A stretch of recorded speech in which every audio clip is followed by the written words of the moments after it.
13. Josué, capítulo 7, versículo 13. Eu convido a todos os presentes a lerem comigo em voz audível este versículo. Josué, capítulo 7, versículo 13. Leamos.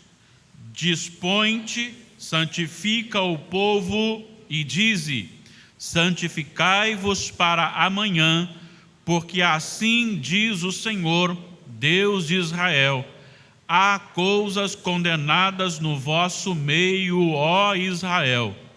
Aos vossos inimigos não podereis resistir, enquanto não eliminardes do vosso meio as coisas condenadas. Por condenadas, você pode ler também amaldiçoadas. Outra versão dá esta definição. Hoje o nosso tema, pecado oculto, um mal que tira a vida da igreja. Após 40 anos no deserto, sendo bastante intenso o envolvimento de Josué ao lado de Moisés, atravessando aquele deserto juntamente com o povo, e naquele momento agora ele se depara com a terra prometida, apenas cercado ou ainda por atravessar o rio Jordão. Josué assistiu talvez um dos mais íntimos homens de Deus, chamado Moisés, morrer sem entrar na terra prometida por causa do pecado. E recebe a difícil missão de conduzir o povo não apenas para chegar à terra, mas para tomar a terra que Deus o havia dado. O primeiro desafio, a primeira cidade é de Jericó. E era uma cidade fortemente protegida por um muro gigantesco, um muro que era impossível pensar na possibilidade de um inimigo derrubar para entrar em Jericó. E Deus ordena que o povo faça algo diferente, como sempre ele determinou ao seu povo, que marchasse em volta da cidade, conduzindo ali a arca, com pessoas tocando, cantando, ou em silêncio, mas depois no final gritando, porque é o último momento, há o grito, há a obediência, e Deus opera numa derrocada, quando os muros caem, e o exército de Israel entra na cidade de Jericó, e a ordem para o exército de Israel é: matem a todos, somente Raabe e os seus familiares serão salvos, devido à ação dela com os espias que foram a Jericó. Matem a todos, não somente matem a todos, mas queimem todas as coisas, porque Jericó, tudo aquilo que há em Jericó é amaldiçoado. Somente aquilo que não se queima ou que não é consumido pelo fogo, que era a prata, o ouro, o bronze e o ferro, deveriam ser recolhidos e levados para o tesouro da casa do Senhor. As demais coisas nada podia pegar. Preste atenção, é a primeira cidade. É o momento em que Deus mostra o seu juízo sobre todas as coisas e proíbe o envolvimento com alguma ou algo daquela cidade. Termina aquele ato maravilhoso da glória de Deus. Josué, profundamente feliz, contempla os feitos do Senhor, Deus confirmando a sua liderança. E agora, então, a próxima cidade surge, o próximo desafio, chamada Ai. Uma pequena cidade. Josué manda lá aqueles espias, eles olham e dizem: olha, uma cidade pequena, um exército pequeno, não vamos cansar o nosso exército, vamos mandar poucas pessoas, que é suficiente para vencê-los. Qual foi a surpresa? uma terrível tragédia, uma derrota do povo de Israel. Josué entra em desespero. Como pode? Derrotamos no poder de Deus Jericó, muito mais poderosa, e agora fomos derrotados por uma pequena cidade. O que está acontecendo? E Deus então diz: há pecado em Israel. E aí eles lançam a sorte, cai numa tribo, lançam a sorte, cai numa família, lançam a sorte, cai de homem em homem, até encontrarem um homem chamado Acã. E Acã então confessa o seu pecado. Ele cobiçou uma bela capa babilônica. Ele cobiçou aproximadamente 2,5 kg de prata e mais de meio quilo de ouro, e os pegou e os trouxe e os enterrou na sua tenda, e este ato foi suficiente para a derrota do povo de Israel. O texto lido está no contexto dessa tragédia. O texto lido revela o que acontece quando alguém ou alguns ou toda a comunidade do povo de Deus local está em pecado. E isto tem sérios problemas. O motivo daquela tragédia foi justamente o pecado oculto. E eu quero, neste versículo lido com base no seu contexto, frisar algumas lições para a nossa vida, e a minha oração é que o Espírito Santo do Senhor nos quebrante nesta noite. A primeira lição que tiraremos do texto é que nada que façamos em oculto está encoberto aos olhos de Deus. Podemos esconder de todas as pessoas.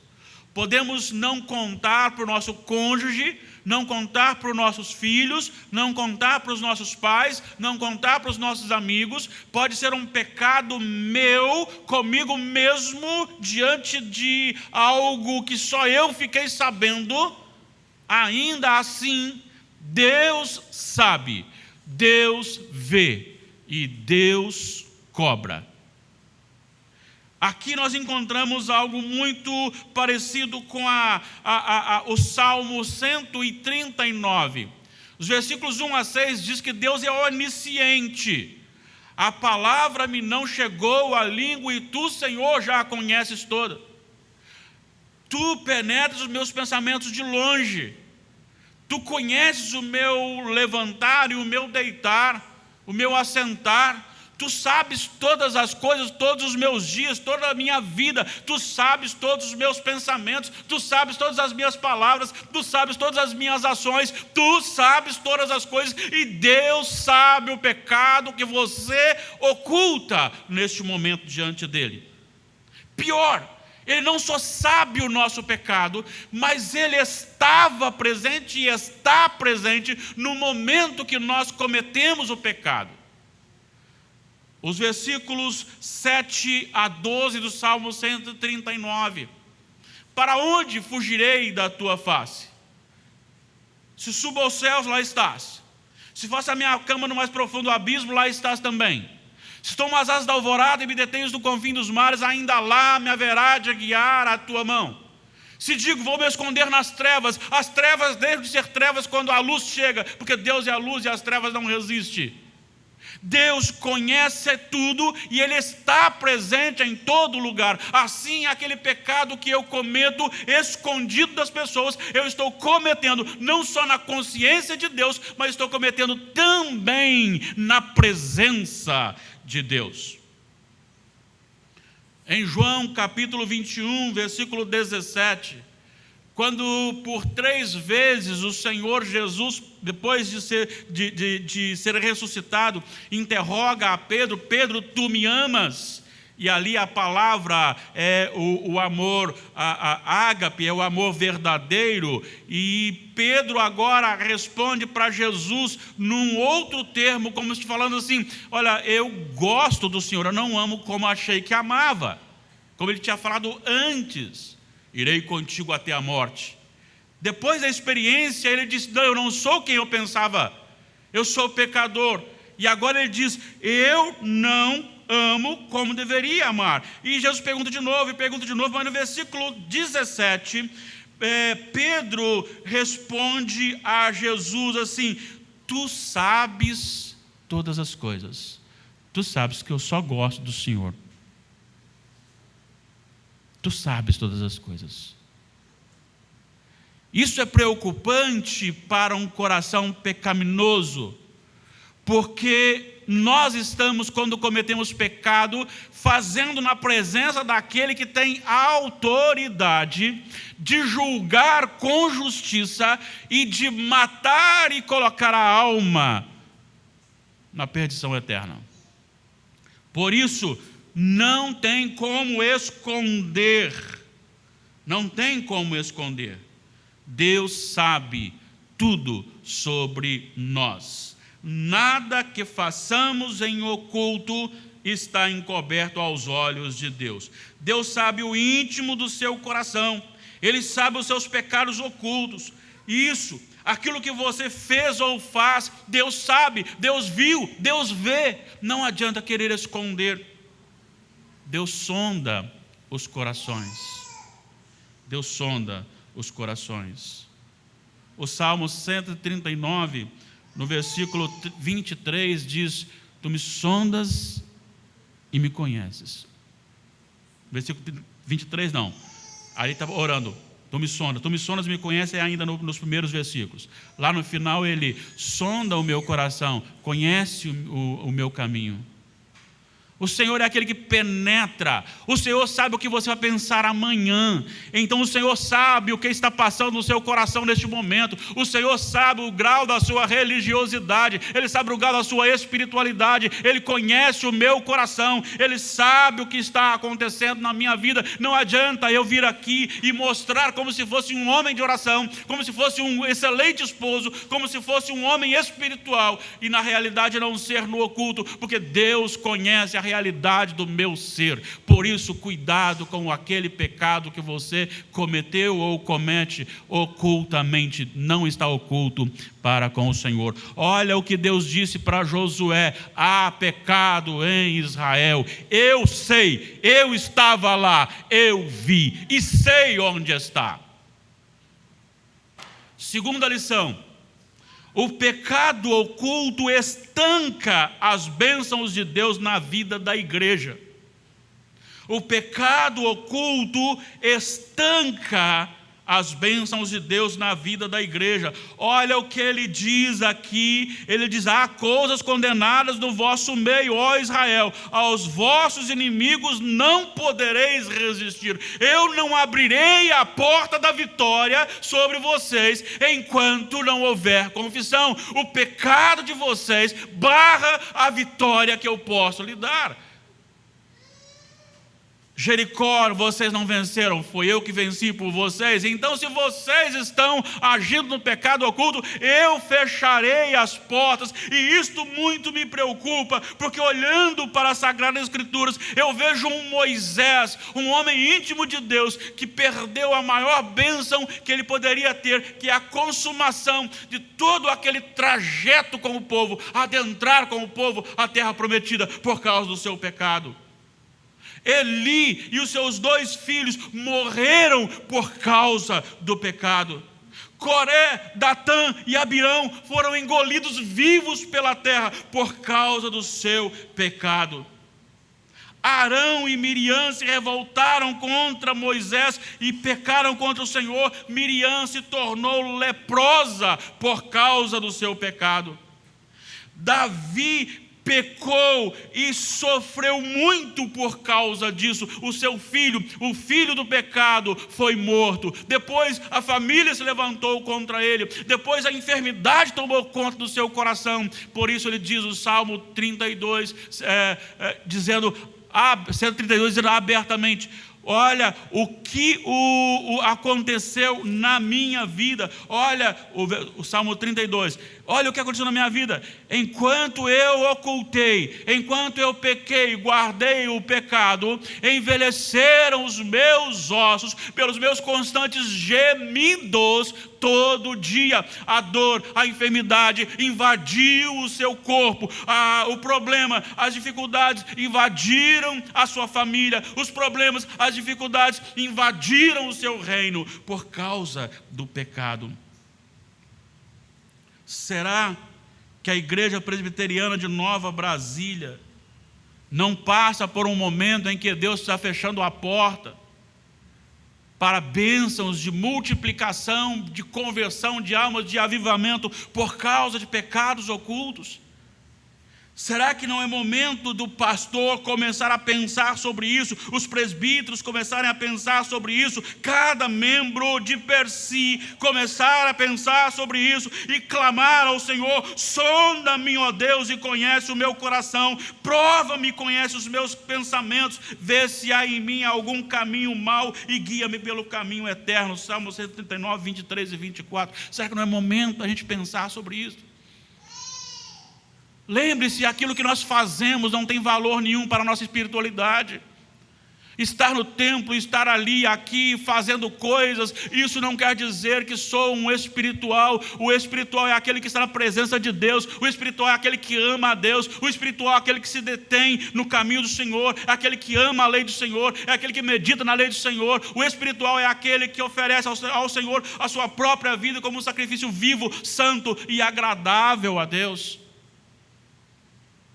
Nós precisamos pensar um pouco: será que Deus não está fechando as portas para multiplicar o seu povo neste lugar? Será que a culpa não é minha? É necessário que neste momento você pense na sua vida, porque assim, quem sabe, Ele pode estar dizendo: há pecado no meio da Igreja Presbiteriana de Nova Brasília, há pecado oculto que precisa ser transformado, confessado, abandonado, há coração corrompido. Eu preciso pedir ao Senhor: Senhor, olhe para o meu coração, sonda-me, Senhor, vê se há em mim algum caminho mau, trate-me, Senhor, trate-me. Vamos relembrar? Não há nada que eu faça em oculto que seja encoberto para Deus. Ele não só sabe, como Ele está presente naquilo que eu faço. Segundo, o pecado oculto estanca as bênçãos de Deus na vida da igreja. Talvez a igreja deixe de ser mais abençoada, porque às vezes nós alimentamos um pecado oculto, e é necessário que cada um de nós pense em si, não no outro, não na possibilidade do outro, mas como Davi disse: sonda-me, ó Deus, sonda-me. Em terceiro lugar, o pecado oculto, confessado e abandonado, abre as portas das bênçãos de Deus para a igreja. Enquanto o pecado não confessado fecha, estanca, o pecado confessado e abandonado abre as portas. Olha o que ele disse no final do versículo: aos vossos inimigos não podereis resistir, enquanto não eliminardes do vosso meio as coisas condenadas. Muitas vezes nós temos alguns pecados que nós gostamos deles. Nós temos algumas coisas que nós mantemos na nossa vida e pensamos que é tão pequeno que não faz a diferença. É uma coisa simples, não faz a diferença. E mantemos aquele pecado na nossa vida. Talvez seja num relacionamento, talvez seja num relacionamento bem pessoal, talvez seja no seu relacionamento com a rede social, talvez seja com o seu próximo, talvez seja com a sua família. É necessário que nós pensemos que se nós não pararmos, se nós não voltarmos, se nós não arrependermos, se nós não confessarmos os nossos pecados, Deus não abrirá. Mas se fizermos isso, o Senhor abrirá as janelas do céu e derramará bênçãos incontáveis sobre a igreja e através da igreja para outras vidas. Crentes cheios do Espírito Santo são crentes abençoadores. Mas ninguém pode ser uma bênção se Deus não o fizer bênção. Por isso Abraão recebeu a palavra: eu te abençoarei, se tu uma bênção. Eu não posso ser bênção se eu não estou bem com o Senhor. Eu não posso ter bênção se eu estou com pecado oculto, distante do Senhor. Para isso é preciso que eu ore ao Senhor, que eu confesse ao Senhor, que eu abandone aquele pecado, que eu me renove na presença do Senhor, que eu peça ao Senhor para que me encha do Espírito Santo. Eu tenho orado por avivamento na igreja, e eu prefiro uma igreja enferma fisicamente, bem espiritualmente, do que uma igreja que não tenha enfermidade física, mas doente espiritualmente. Eu prefiro morrer amanhã com uma enfermidade, mas santo na presença de Deus, do que viver 100 anos com toda a saúde, longe da presença de Deus. Porque a vida espiritual vale mais do que tudo neste mundo. Ainda que se oferecesse aqui para cada um toda a riqueza deste mundo, sem Jesus não tem sentido. Sem Jesus não vale nada. É melhor ser pobre financeiramente, não ter nenhuma influência lá fora, mas ser rico de Deus. Busque o Senhor, busque o Espírito Santo, busque avivamento, clame por avivamento. O avivamento não vem pela sua obra, ele vem de Deus, mas Deus não dará o avivamento enquanto eu não estiver disposto a abrir o meu coração na presença dEle. Enquanto calei os meus pecados, mas confessei os meus pecados, algo aconteceu na minha vida. Olha só o que o mesmo salmista, agora no Salmo 51, o que ele disse. Isso é algo maravilhoso, é estarrecedor, mas também maravilhoso. 51, ele vai dizer assim, com o versículo 7 em diante: purifica-me com hisopo e ficarei limpo, lava-me e ficarei mais alvo que a neve. É interessante porque esse aqui é o mesmo Davi, ele está se relacionando o seu problema com Deus, o mesmo problema com Batseba, mas ele não está dizendo aqui: ó Senhor, repreende Batseba, ó Senhor, tu viste a Batseba, mas ele está dizendo: eu pequei, purifica-me com hisopo e ficarei limpo, lava-me e ficarei mais alvo que a neve, faze-me ouvir júbilo de alegria, para que exultem os ossos que esmagaste, esconde o rosto dos meus pecados e apaga todas as minhas iniquidades, cria em mim, ó Deus, um coração puro e renova dentro de mim um espírito inabalável. Não me repulse da tua presença, nem me retire do teu Santo Espírito. Restitui-me a alegria da tua salvação e sustenta-me com o espírito voluntário. E aí ele diz: então ensinarei aos transgressores os teus caminhos, e os pecadores se converterão a ti. Só há possibilidade da igreja ser abençoadora se essa igreja se purificar ou ser purificada pelo Espírito Santo do Senhor. Por isso é necessário sim que clamemos por avivamento, clamemos por enchimento do Espírito, clamemos por vida com Deus. Crente cheio do Espírito Santo vive com amor aos irmãos. Crente cheio do Espírito Santo é rejeitado pelo mundo, mas é necessário no mundo. Crente cheio do Espírito Santo não se satisfaz em ser membro de uma igreja visível. Crente cheio do Espírito Santo, ele tem fome de Deus. Ele não tem fome das coisas de Deus, ele tem fome do Deus das coisas. Ele não tem fome das bênçãos de Deus, ele tem fome do Deus da bênção. Ele não tem fome de coisas relacionadas ao seu bem-estar, mas o seu estado de vida na presença do Senhor. Eu não sei como está a sua vida. Talvez Deus hoje esteja dizendo: há pecado no meio de vós, ó Igreja Presbiteriana de Nova Brasília. Talvez esteja falando isso.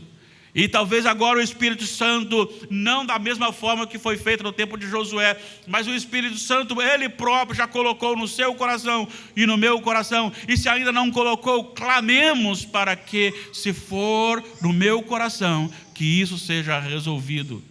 Porque o Senhor conhece o que você faz, conhece o seu pecado, e Ele estava presente quando você pecou. O nosso pecado estanca as bênçãos de Deus na vida pessoal e na vida da igreja.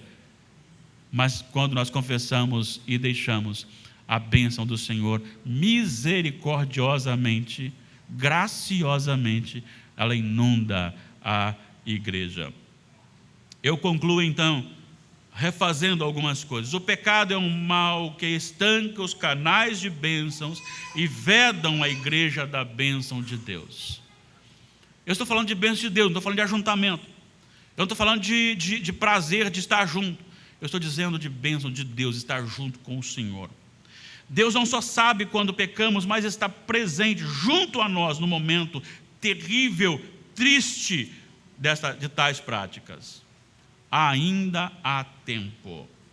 Hoje é o dia do autoexame, dia da oração de confissão, o dia da mudança.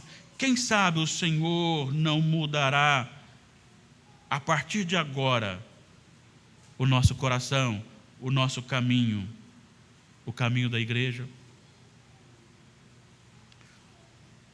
Nós olhamos aqui e vimos homens que morreram no passado, homens que foram punidos por causa dos seus pecados. Só que hoje nós vivemos um tempo que um homem perfeito morreu por causa do meu pecado. Moisés não foi capaz de levar o pecado do povo.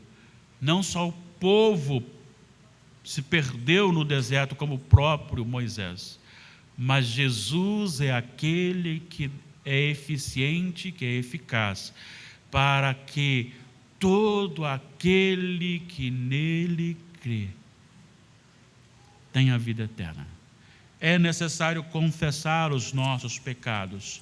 É necessário abrir o nosso coração num autoexame sob a presença do Espírito Santo, para que Ele me mostre o que preciso mudar, confessar e abandonar, para que Ele abra as janelas dos céus, derrame bênção sobre a minha vida e sobre os irmãos que cultuam comigo.